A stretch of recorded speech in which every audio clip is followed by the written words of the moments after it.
வணக்கம். இன்றைய நமது ஆழமான அலசலுக்கு உங்களை வரவேற்கிறோம்.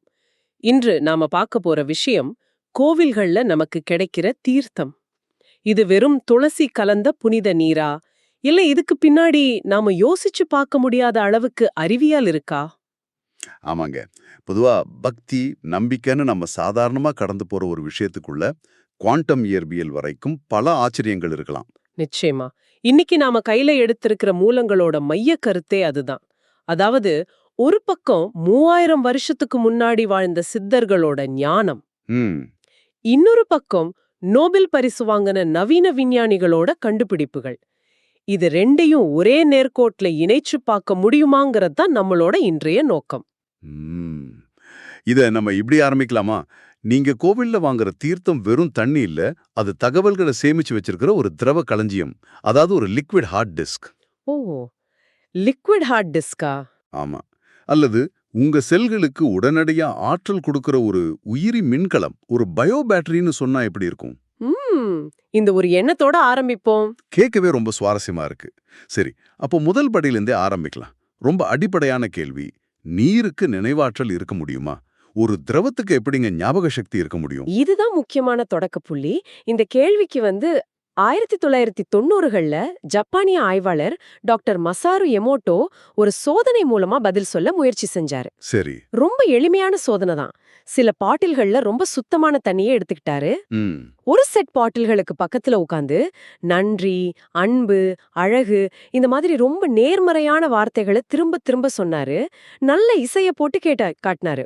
ஓகே. அப்போ இன்னொரு செட்டுக்கு இன்னொரு தொகுதி பாட்டில்களுக்கு பக்கத்துல முட்டாள், வெறுப்பு, உன்னை கொல்வேன் இந்த மாதிரி ரொம்ப கடுமையான எதிர்மறையான வார்த்தைகளை சத்தமா கத்துனாரு. ஆஹா, ஒரே தண்ணிய வேற வேற ஒலி அதிர்வுகளுக்கு உட்படுத்தினாரு. அப்படிதானே?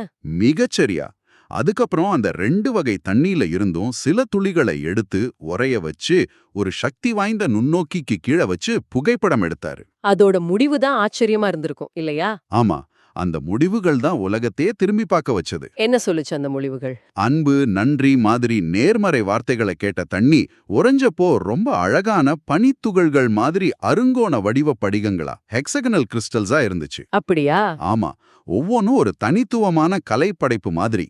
ஆமா, அந்த வெறுப்பான வார்த்தைகளை கேட்ட தண்ணியோட மூலக்கூறுகள் எந்த வடிவமும் இல்லாம சிதைஞ்சு போய் ஒரு மாதிரி அசிங்கமா இருந்துச்சு.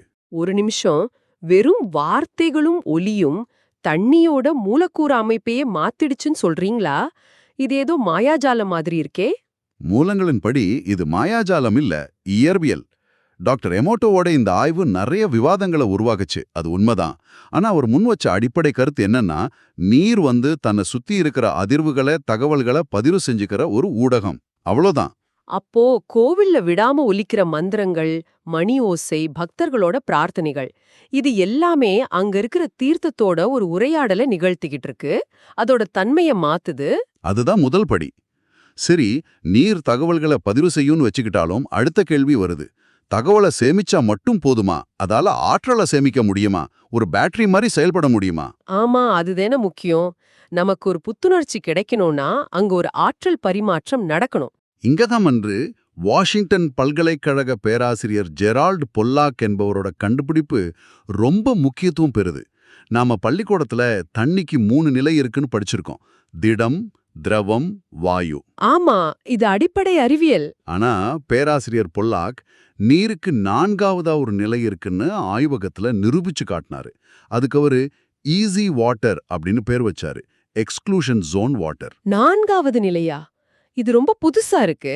அப்படி ஒரு நிலை உருவாகிறதால என்ன சிறப்பு? 2 முக்கியமான சிறப்புகள். ஒன்னு, அது ஒரு திரவ படிகம், அதாவது லிக்விட் கிறிஸ்டல் மாதிரி செயல்படும். தகவல்களை ரொம்ப தெளிவா சேமிக்கும். ஓ, 2வது, அது ஒரு சின்ன பேட்டரி மாதிரி செயல்படும். இந்த 4ஆம் நிலை நீர்ல நேர்மறை, எதிர்மறை மின்சுமைகள் இயற்கையாவே உருவாகி ஒரு ஆற்றல் களத்தை உருவாக்குது. சுருக்கமா சொன்னா அது சார்ஜ் செய்யப்பட்ட நீர். சரிங்க. ஆய்வகத்துல உருவாக்குன இந்த ஈஸி வாட்டருக்கும் நம்ம கோவில் தீர்த்தத்துக்கும் என்ன தொடர்பு? நேரடி தொடர்பு இருக்கு. ஒரு நீர் மேல குறிப்பிட்ட ஆற்றலை செலுத்தினா அது இந்த 4ஆம் நிலைக்கு மாறும். கோவில் கருவறையில என்ன நடக்குது? மந்திரங்கள் ஓதுறாங்க. ஆமா, இடைவிடாம ஒலிக்கிற அந்த மந்திரங்களோட ஒளியாற்றல், அப்புறம் செம்பு கலசத்தோட மின்கடத்தும் தன்மை, இது ரெண்டும் சேர்ந்து அந்த சாதாரண தண்ணிய மெதுமா இந்த ஆற்றல் வாய்ந்த ஈஸி வாட்டர் நிலைக்கு மாத்துது. ஓ, இப்ப புரியுது. அதனாலதான் தீர்த்தம் குடிச்சதும் ஒரு உடனடி புத்துணர்ச்சி வருது. அது மனரீதியானது மட்டும் இல்ல, உண்மையிலேயே செல்களுக்கு ஆற்றல் கிடைக்குது. ஒரு சின்ன பவர் பேங்க் மாதிரி. சரியான ஓமை.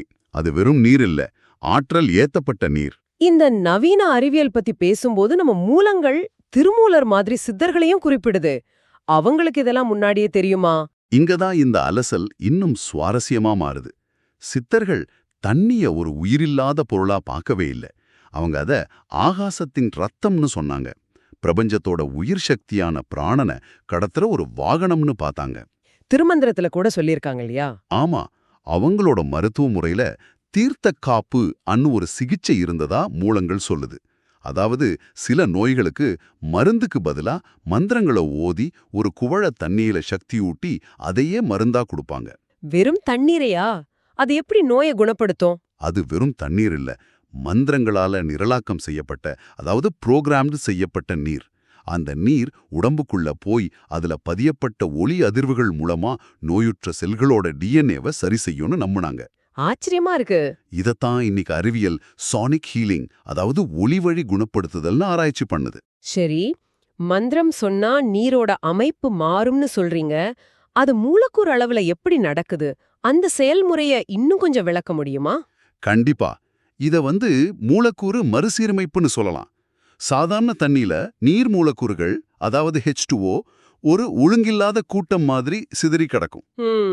ஒரு சந்தையில இருக்கிற மக்கள் கூட்டம் மாதிரி, ஒரு ஒழுங்கு இல்லாம. அதேதான்.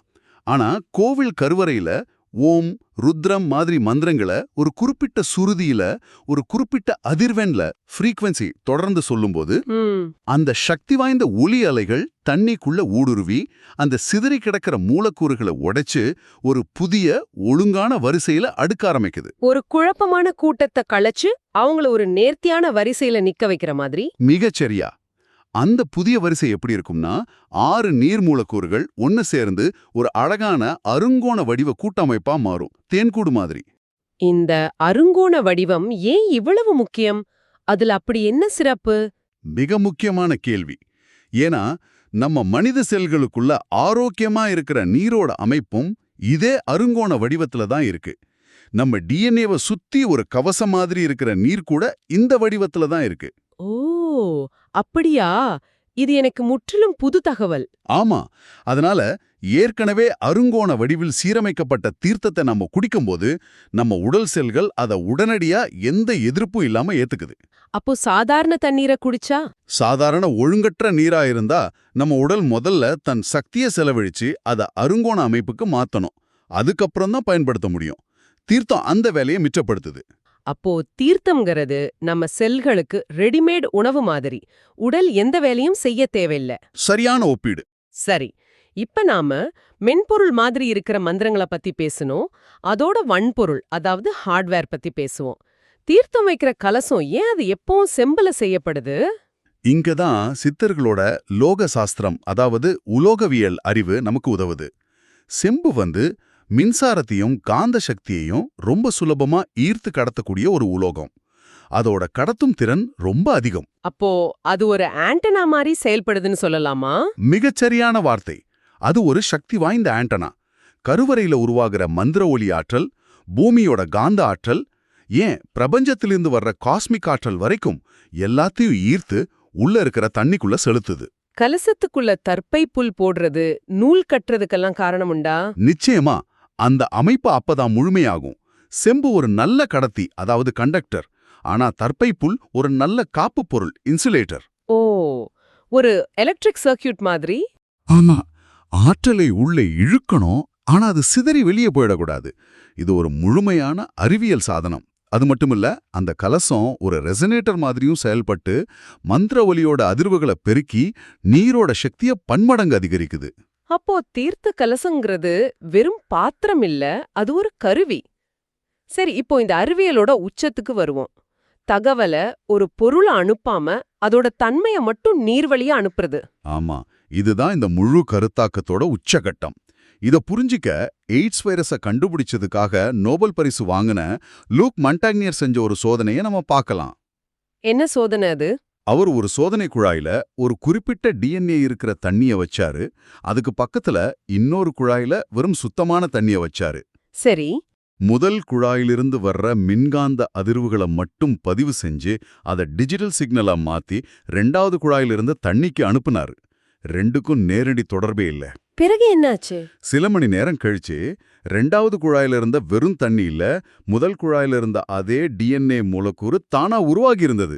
நம்பவே முடியல. டிஎன்ஏவையே அனுப்பல, அதோட தகவலை மட்டும் அனுப்புனா இங்க எது உருவாகிடுச்சா? ஆமா, ஒரு டிஎன்ஏவை இமெயில் அனுப்புற மாதிரி. இந்த சோதனை பெரும் விவாதங்களை கிளப்புச்சு. ஆனா இது உண்மையா இருந்தா அதோட சாத்தியங்கள் அளப்பரியது. இப்ப புரியுது மூலங்கள் இதை எங்க இணைக்கிறாங்கன்னு. நம்ம முன்னோர்கள் இத சங்கல்பம்னு சொன்னாங்க இல்லையா? சரியா புடிச்சிங்க. கோவில்ல அர்ச்சகர் தீர்த்தத்தை தொட்டு உங்க பெயர் இது, உங்க நட்சத்திரம் இது, உங்க நோய் தீரணும்னு மந்திரத்தோட சங்கல்பம் செய்யும்போது அங்க என்ன நடக்குது? என்ன நடக்குது? அந்த அர்ச்சகரோட எண்ண அலைகள், அந்த பிரார்த்தனையோட நோக்கம், இதெல்லாமே குவாண்டம் அளவுல அந்த தண்ணியில நுட்பமான தகவல்களா பதியப்படுது. ஓ.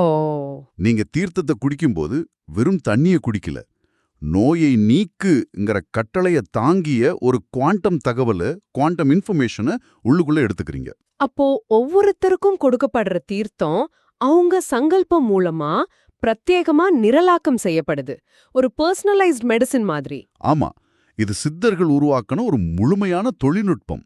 இதுல பல அறிவியல் அடுக்குகள் இருக்கு. அத தொகுத்து பார்க்கலாமா? முதல் அடுக்கு வேதியியல். செம்பு பாத்திரம், துளசி மூலமா நீர் சுத்திகரிக்கப்படுது. அடுத்த அடுக்கு இயற்பியல்.